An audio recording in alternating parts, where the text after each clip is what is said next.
Welcome to ChristiTutionalist Politics Podcast, aka CTP. I am your host, Joseph M. Leonard, and that's Leonard. CTP is your no muss, no fuss, just me, you, and an occasional guest type podcast. Really appreciate you tuning in. As Graham Norton would say, let's get on with the show! Hello, everybody. With me today is C.C.Robinson. How are you? We are great here in Cincinnati, Ohio, buried under almost a foot of snow. Yeah. All right. Since you said that, let me look at my calendar again. Yeah, today is Monday, January the 6th. So when they hear this, they may look out their window and say, it's 80 degrees out. I don't think Cincinnati is going to forget this anytime soon. Oh, at any rate, and as my audience knows, I can't pass on lame puns and wordplay. So the first thing I've got to do is ask you, you're Christy Robinson, but your author name is C.C. Robinson. Yes. Right? Are you related to Christopher Robinson at all? I don't think so. I mean, maybe my husband's family is, but yeah, Robinson is my married name. Okay. Yeah. Right. Okay. That's right. I'm asking the wrong Robinson. And there are lots of Robinsons. Like people have asked us if we're related to a lot of Robinsons. And but I better explain the joke in case it went past some others in the audience too. Winnie the Pooh? Yes. Hello. Yes. I didn't recognize that. I'm just thinking. Yeah, I've got a cold, so I'm in a fog. I am just in an.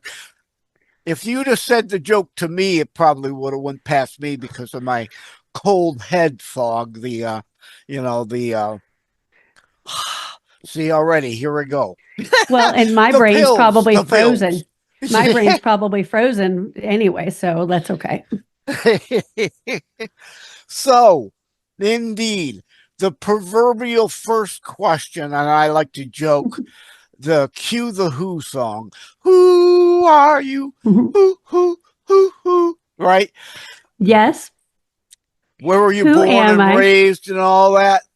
So I was actually... Well, we know where you are now. You already said that. Yeah. I am in Cincinnati. I was born on the coast of North Carolina while my dad was in the military in Vietnam. So I was born on a beach area, and I'm so not on the beach now. But my parents moved around for a little while. And then I grew up in Louisville, Kentucky. So right down the street from where I live, literally an hour and a half. And then met and married my husband in Nashville, Tennessee. We have 3 amazing kids who are all adults and all helped shovel that foot of snow we had. And we live in Cincinnati. I'm an associate pastor at our church, and I'm also the director of finance and an author. So I've written stories most of my life, but I kept them to myself or just put them in my head and left them there. So if you see me walking around looking like I'm daydreaming, I'm probably making up a story about you. It's okay. I will only print it if you make me really mad, and then I'll maybe make you the villain, but that's okay. So you're a Taylor Swift type. Right. Exactly. Writing about all her exes. Yeah. Yeah. No, I really don't do that. That's a joke. I really don't do that. I work through my grudges with Jesus, not with pen. Yeah. And another thing I was going to get to later, but I'm going to jump ahead to now. I don't script my shows, but I do have a few notes. We just go where it goes. So I'm going to skip ahead to what I thought I'd do later. You and I have something in common. Our lead character named Martin, although my middle name is Martin, though, too. Why are you turning me into a bad guy? I'm so sorry. It's the name that came to me. So you know how that is. My characters, like other people, will sit and plot and script their characters up. My characters usually appear to me in a dream and introduce themselves. And I know I sound crazy when I say that, but if I don't write enough, like Marcos, who is my main character for Divided, he would come to me in my dream and be like, "Hello, I need freedom." I'm like, "Are you kidding?" Okay, all right, all right, all right. So yeah, that name was not just plucked out of the universe. I saw the Supreme Commander. I heard people talking about him in a dream, and an all-night dream. And I saw our nation after we had fought a civil war, and then Martin had divided us into our racial groups, separating us behind walls, telling us we could not get along, so he was going to separate us for our own good. But we know anytime a dictator does anything for your own good, it's really not for you, it's for him. It was all about control. And so that's where we are in Divided. Is Martin is the big bad guy, but we don't really see him a whole lot in these first couple books. We'll get to him later. Right. So it is a planned series then. Oh, absolutely. 4 books. I've already written to the end, so I know how it ends. Oh, okay. I'm glad you said they come to you in a dream, because that's how my books come to me too. I like to say they are not from me, they are through me. Exactly. Absolutely. Absolutely. I feel like God has called me to write this because especially our young people today need to hear a message that they're not hearing from a whole lot of other places. And that is, if you don't work together and learn how to disagree without becoming disagreeable while still working together, then our nation's going to go up in flames. Yep. And well, oh, wait a minute. Let me write myself a note. I'm going to write that down, go there next. Otherwise, I won't remember with this cold fog head. I get it. But characters. I'm glad you said that also, because in my Terror Strikes Coming Soon to a City Near You book, my main character, Martin, who's a good guy, though.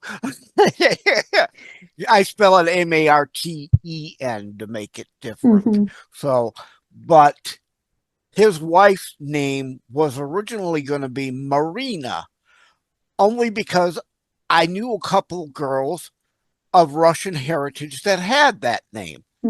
And they were very pleasant people. I liked them. I liked the name. I said I was going to use it in the book someday.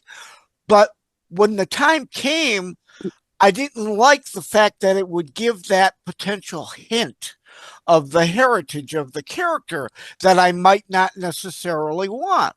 So I started going through the list. All right, it's a Christian book, but it's a non-traditional book on terrorism, not a very traditional, fluffy kind of Christian book, obviously, right? No. So charity, okay, faith, maybe, and I settled on hope. Because in a way, even though she's a fictional character, there's both then somewhat figurative hope as well as literal through the character name hope. And so you understand, obviously, with what you're saying, the importance of the character name and what you want to put forth and what you don't accidentally want put forth. Absolutely. And so I have a character named Harriet, and she's a Black American. Harriet Tubman immediately comes to mind. It should. And I would say that she is a pre-fleeing her slave master's Harriet right now. She hasn't yet found the source of her bravery or the source of her courage. But that is a big character arc for her over the series. She's got some stuff she needs to deal with, and I have to tease it because I can't reveal. It's not a reveal until the end of book 2, which is in production now. But Harriet has some big stuff she's got to deal with. It is snuffing her courage and keeps her from really accomplishing what she's meant to accomplish. So yes, very intentionally. But again, she introduced herself to me. I didn't come up with that name. Like, people say, "Oh, that's too on the nose." I'm like, not my fault. Sorry, not my fault. Well, now, I did come up with some of my character names, so I will say that. And I gave her mother the name of Ruth. Not only is it my oldest daughter's name, so there's a little like nod there, And but the biblical Ruth, coming as a foreigner into that land and choosing to do something even though it was very difficult. That is Ruth's backstory, which maybe one day we will get. Yeah. Well, when you talk about Harriet, and people might say, well, it's too on the nose. Well, there's a whole lot of people, sadly, don't know any history, won't even know who the hell we were just talking about. Yeah. And, G.W. Bush, we were supposed to get Harriet Tubman to replace Wilson on the $20 bill. I know. Why has that not happened yet? I know. I put forth a We the People demand list. And on that is, let's create a new bill. All right. You don't want to remove Wilson after the inflation we just went through? $75 isn't a whole lot of money. Yep. Let's create a $75 bill. Put Harriet Tubman on it. But then again, there's a lot of people who do know history, don't want Harriet's story fully told, and that's why they block it. Yeah, and that's a shame, because I really think that until we choose to really not only acknowledge, but deal personally with our history as a nation, then we're not going to be able to move forward. Like if you have a cut on your arm and you just go, there's no cut on my arm. There's no cut on my arm. Guess what? Pretty soon that cut on your arm is going to be infected, and that cut on your arm could turn into sepsis. So just ignoring a wound is really not a great strategy. No. It's not going to be the thing that moves us forward. And I agree completely. I was so sad when that effort just kind of died in the water, because I really think that we need as a nation to recognize our history, confront it, and then sort of deal with it in a way. Yeah. And I don't know what that looks like. I've seen this and been part of it on a micro level. I lead in a diverse church, and we are ethnically diverse. You come to our church and you can't really tell what's the predominant. You might think it's Black, but there's Black Africans and there's Black Americans. Or you may think there's white, but gosh, we have some people that look white, but they're really like Hispanic or Asian, or they're complete mix. Yeah. And when you're in that context, you have to learn how to reconcile racially. And so we haven't done that as a nation. Yeah. Well, Martin Luther King Jr., a dream, right? And yes, currently there's a whole lot of people screwing it up. The CRT and all the crud is inserting racial division, not unity. The left has literally gone back to segregationism. Yes. They want to segregate Black-only dorms or Black-only graduation ceremonies. And that's not diversity and inclusion. No, that's segregation and separation. And by the time this show will air, we got nowhere near the first question I was expecting to ask. Sorry, I keep throwing you these curveballs, and you just hit them. Yeah, just hit them. But now I forgot what I was going to say. But yeah, the segregate. By the time this airs, I will have released in January of 2025 a monologue show, as well as thelibertybeacon.com, that my Saturday shows correspond with, a one called E Pluribus Unum, right? From many one. We are the great melting pot. So don't tell me DEI. I'm going to tell you E Pluribus Unum. You're dealing in separation, not togetherness. We are the melting pot. Absolutely, yeah. And I think it's interesting, Canada has more of a theory or a thinking that it's more like a stew, and everyone can still have their flavor and everything. And there's some merit to that, because I think unless we really acknowledge and celebrate different cultures, we're going to be guilty of trampling on them, unintentionally, maybe even. So I think we need to appreciate other cultures. We need to learn about other cultures and not just be ignorant based on in our own little bubble.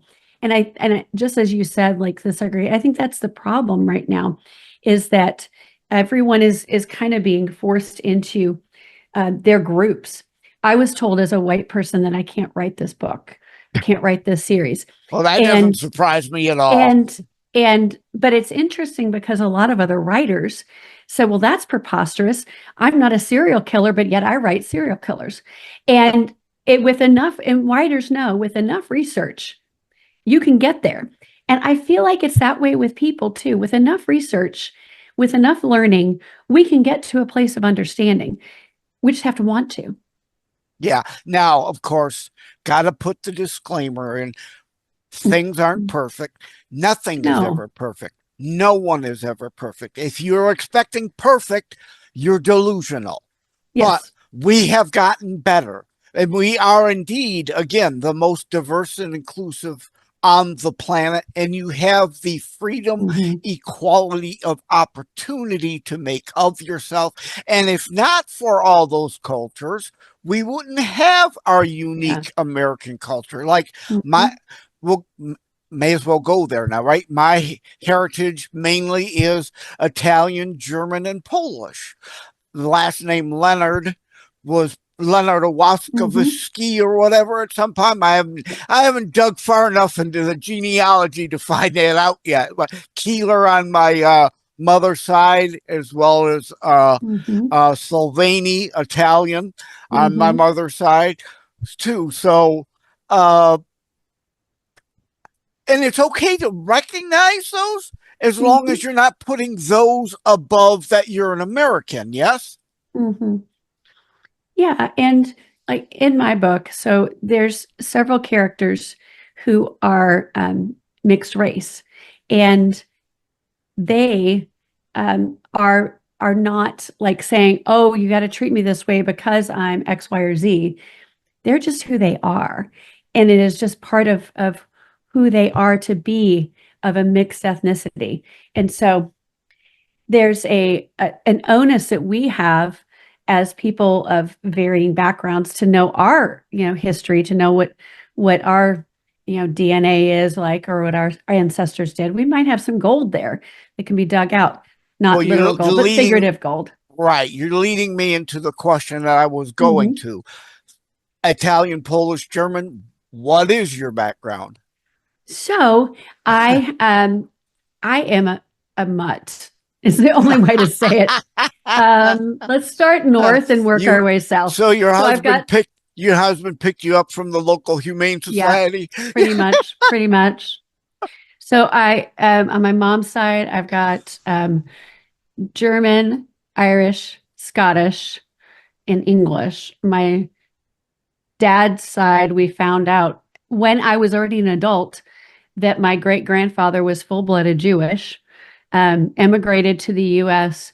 in order to escape persecution in southern Germany. And then on his side, we also have a lot of English, a lot of Scottish, and then also Polish, which we always saw as Hungarian, but that was the Hungarian Empire, and it's really Poland now. And so my great-grandmother's entire family was Polish. And so like goulash and Keithley's and poppy seed rolls, those are part of the currency of my growing up, alongside challah and cranberry sauce and pumpkin pie. So like you just can't, I am who I am. And all that mess has made me who I am today. And I love new foods. I love learning about new cultures. And I think that's part of being the child of so many different immigrants, because they had to learn a new culture. And so I've been blessed to receive that curiosity from all of them. It's homage. It's not cultural appropriation. We want to pick pieces of our other cultures and pay honor to them. It's not like, unless, okay, got to make a couple disclaimers. Right before I forget. Disclaimer one. The mutt joke about the pound. All right, look, it's just a I went dumb there. joke. Just a I went dumb there. joke. Yes, okay, but oh my God, you can't say that to a woman. I was like, let's lighten up, people. That was just a joke. And No, and I went there, so you are released from it. well, you know, some just so hypersensitive, and that's part of our problem today. Too hypersensitive. But indeed, and the other thing, the other disclaimer is not this again, not perfect, not to say there aren't people who are racist, overtly racist and whatnot. And Absolutely, frankly, I want them to vocalize it. I want to know who they are. I don't want them hiding in the shadows. I want to know we have First Amendment. If you want to talk ill of Jewish people or Black people or whatever, I want to know because I want nothing to do with you then. Yes, absolutely. And I think that is so important what you raised, because when we try to silence people because we don't agree with their speech, all it does is drive that speech underground. And, you know, that's what happened in my book. Is there was a rebel movement that was already fighting Martin even as he took power. But because of his control and the dictatorial nature of his rule, they went underground, and literally underground. And we see that in other dictatorships now. We see that rebellion going underground. So you don't snuff it out. All you do is, one, make it grow, because rebellion is appealing. Hello, we're human. And two is strengthen them by making it outlawed. Anything you outlaw like that is only going to be strengthened. So I want to know if people are racist. I want to know if they have that issue, because we can't deal with it unless we recognize it. Yeah, exactly. It's, you have your free speech to vocalize it, as long as you're not inciting violence towards anyone or whatever. I like to joke. I've used it on a couple of shows before, right? Now, I wear glasses too, but for the benefit of the transcript and those on audio, I have glasses.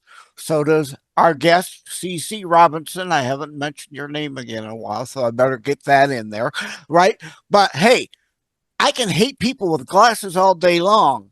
You know, as long as I'm not inciting anyone to violence towards people with that wear glasses, then that's not a problem. Yeah, and I think, you know, that hatred, when it comes into the public space and you express it, you can't get mad at people then confronting you. And I see this sometimes especially on social media, when someone expresses an opinion and then they get upset in the comments that people are coming for them. I'm like, you opened the door. So if you don't want to open that door, then you don't say it. Like, so I hear you in that. And I also think that and words are not violence. You know, that's not a violence back at you. That is challenge. And some people can't handle challenge. And okay, so if you know you're one of those who can't handle challenge, then you best not open your mouth. You best not say it. The people that can't handle challenge are the same ones usually that are in the category of those who warp and twist language. They can't have an honest discussion. I should keep a dictionary here so I can hold it up, because I go into this a lot on many shows, right? The dictionary definitions, they can't use them. So they have to keep trying to twist them and change them so that they can vocalize something that isn't reality. They can peddle their delusion and muddy the waters through warping of terms. Well, and you and I are both Christ followers. And so we have the thing in common, that the Word of God is the foundation of truth. And, you know, if I come into the Word of God and my thinking is not right, it's going to set me right if I let it. And I feel If like in you the let it, same, if you yes. let it, the same thing can happen in the public space with public discourse. You know, when truth is presented, people can get offended by it, but it's still truth. And, you know, so what are you going to do? The truth offends you? I'm so sorry, but that's the truth. Yeah, it's like the Bible. I didn't know we were going to go this route because my guests don't have to be Christian or don't have to deal in politics. It just we haven't gotten to the award yet, which is why you're here. But we'll get there next. I think we're going to go a little longer with you than I normally go. I think because I haven't even gotten anything I expected to talk to you about We yet. have quite a bit in common. Yeah, well, it's my OCD, ADHD brain. It just woohoo, new rabbit hole. ADHD over here. Yeah, ADHD. We're ADHD So- together. We're just like, ooh. yeah. Well, the phone is okay. There we go. All right, the wrong phone was ringing. That was a call I didn't need to take, but Awesome. I told you in the green room, Yep. I'm expecting a call that I have to take, so I didn't unplug the phone. So, but at any rate, yeah, now I've lost my train of thought. Award. No, well, no, the Okay. twisting and warping of the Bible. Yes. Like you said, if you let it, sets you right. A lot of people want to push their worldview onto Jesus and the Bible, pick and choose a scripture like a render unto Caesar, and think it's a entire governance statement. It is not. And Jesus also said the poor will always be among you.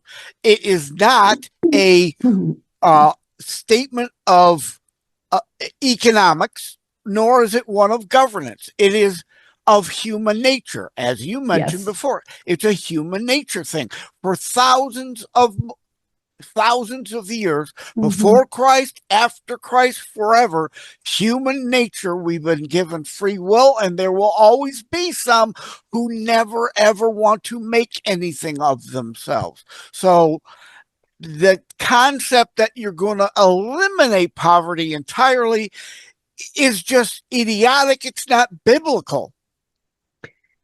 Yeah, and I write We could try. We should try. You can try.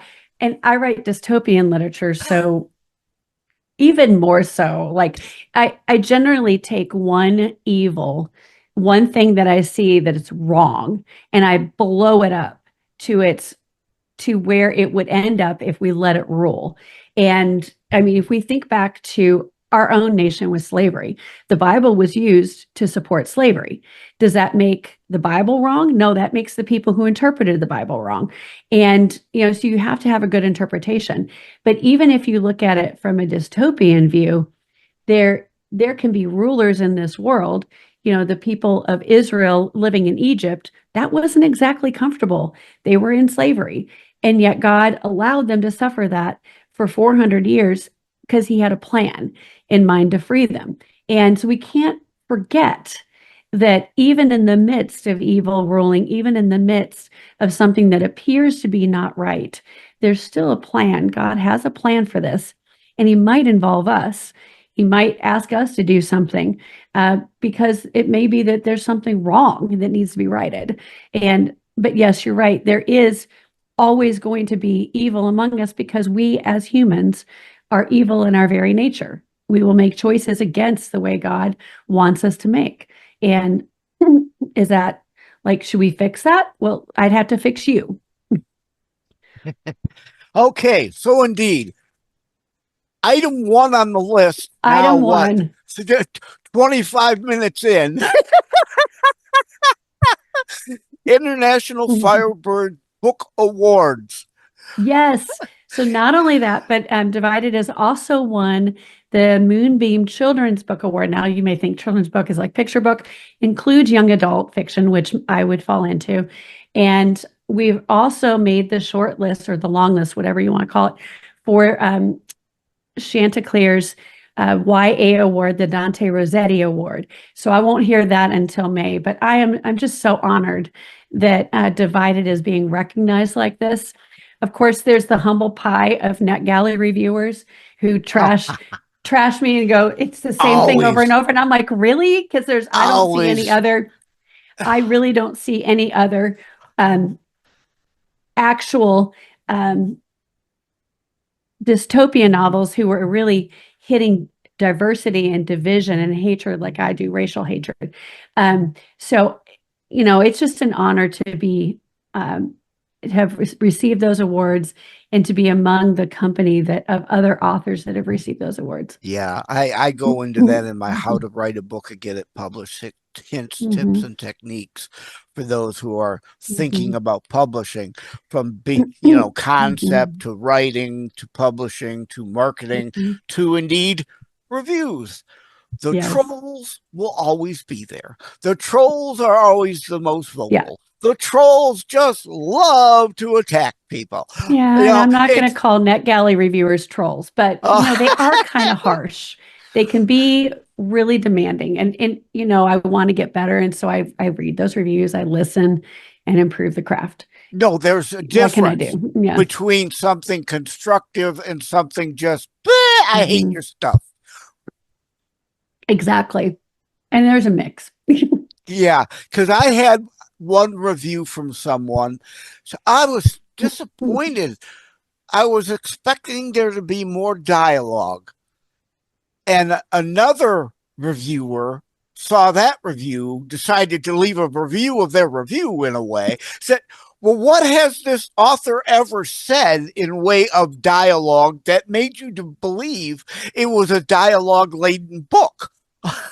So, yeah. Yeah, I understand you may have preferred more dialogue, but that's not how I write. And I have friends who don't even read their reviews. They can't handle it. And I respect that as well. I do read the reviews. I read every one. And if there's criticism, especially if it's constructive, I take that to heart because I'm still learning.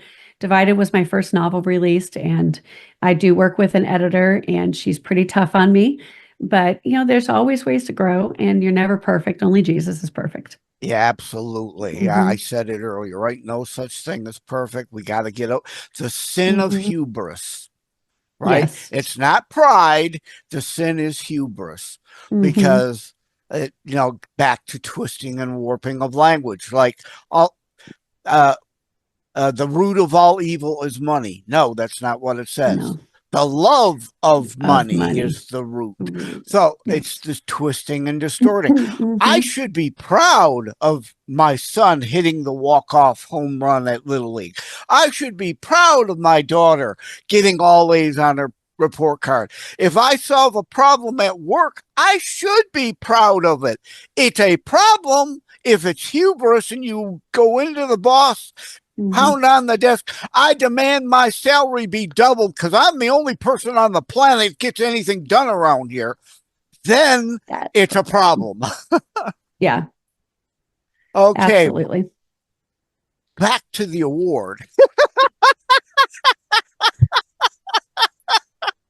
Because it says here, and I thought this was really nice and unique because there are various different award things and whatnot, but this ties in a charity. And at my terrorstrikes.info site for my book, I have terrorstrikes.info/charity, where I try to promote charity as much as I can through that book too, because charity being a Christian value in a Christian book. So why don't you go ahead and tell us about that charitable tie? Yes. So most award programs will charge a review fee, and it's because they need to find reviewers to read your books. And I get that, and I completely understand, and I support that because we need to actually let people work and earn money for their work. But the International Firebird Awards charges a fee that then is donated to a local nonprofit that works to help women who are homeless. And I would even say challenged in homing right now. Because I've known people who have gone through periods of not having a home, and it is a struggle. And they're trying their best to keep their family intact, to feed their kids and to get back on their feet. And so this charity helps with that. And I love that my award program fee goes to help that. And I love that that's what they're doing. And so I chose that program among a lot of other options I had. We have limited funds, so I had a budget for what I would spend on award programs, and I wanted the International Firebird to be part of that. And because of that reason, I've worked in charity, I've worked in nonprofits for 20 years, 20 plus years. I can't even remember, 24 years almost. And I think it's a good thing that they're doing, that I had an opportunity to support as well. Yeah, that's wonderful. I have not heard that of any other award organization. I haven't either. It was the first one I encountered. And I've looked at a lot of award programs. I actually wanted you on to talk more about them than about you. Oh, that's great. I love it. I'll make sure I grab this little thing and plug it out. Yeah, just a joke, people. Just a joke. God, people, can we calm down, please? But like even in my Terror Strikes book, there's a comic relief chapter to make that point. Things are so serious, you gotta keep a sense of humor. Oh, yes. Right? I have a character in Divided that is a bit of a comic relief as well, because dystopian can get really heavy, and the friends themselves have times when they're relaxing and they're getting to know each other, they're getting to know the cultures, because they've been divided for 45 years. So these kids have grown up not having known someone from another ethnicity, unlike us, where we're really, our culture is a blend of a lot of different ethnicities, a lot of different focuses, but in their times they don't have that, and they're curious. And so I love that curiosity, that humor, that those times of rest can come in the middle of all the action. Yeah. Have you heard of a site called Story Rocket? Not Story Rocket. I've heard Story Origin. Okay, Story Rocket. Tell me about Story Rocket. I'm going to suggest it because my book's there. I'm looking to try to get it adapted to the screen, right? Yours series lends itself to something that would come to the screen. So you put your book on StoryRocket.com, I think, but it's Story Rocket. You can Google it, I'm sure, no problem, find it. I mentioned it in How to Write a Book and Get It Published too for others.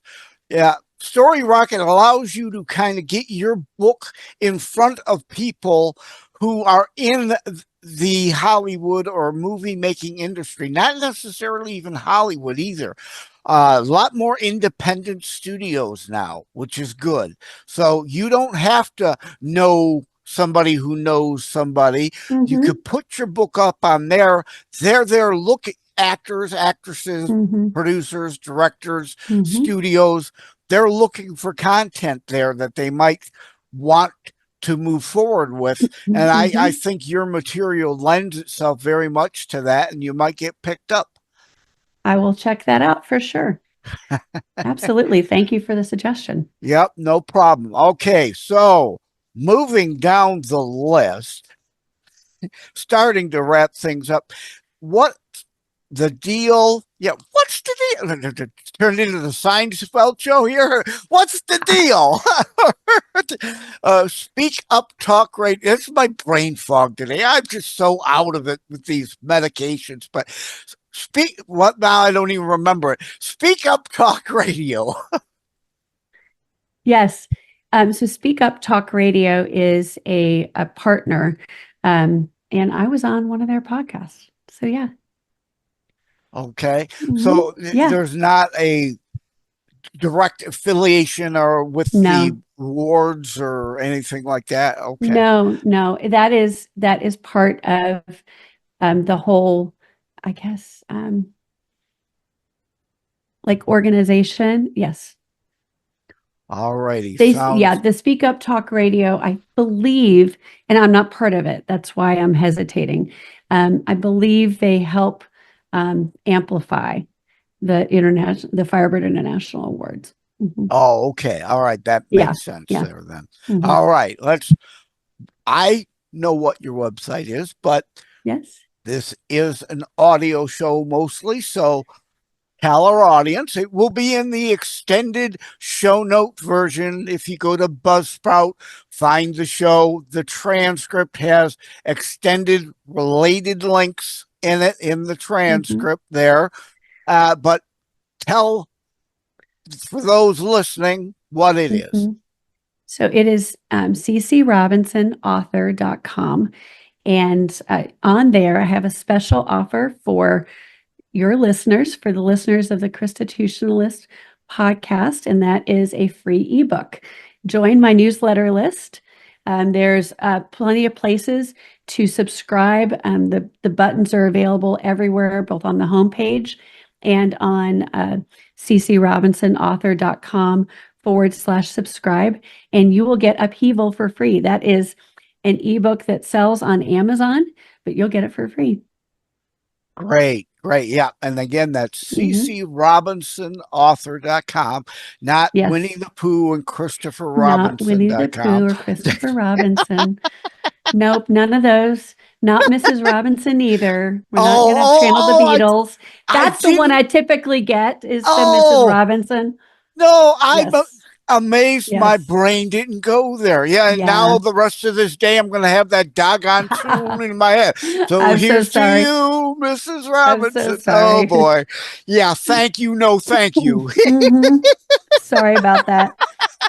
And on all the socials, I'm also C.C. Robinson Author. So come find me. I love engaging with listeners, with readers.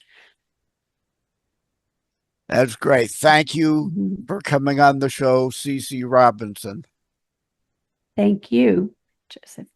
Thank you for having tuned in for ChristiTutionalist Politics Show. If you haven't already, please check out my primary internationally available book, Terror Strikes, coming soon to a city near you. Available anywhere books are sold. If you have locally run bookstores still near you, they can order it for you. And let me remind, over time, the fancy high production items will come. But for now, for starters, it's just you as a very appreciated listener by me. All substance, no fluff, just straight to key discussion points. A show that looks at a variety of topics, mostly politics, through a Christian U.S. constitutionalist lens. So again, thank you from the bottom of my heart. Take care. God bless. Like and subscribe to ChristiTutionalist Politics Podcast and share episodes. We need your help.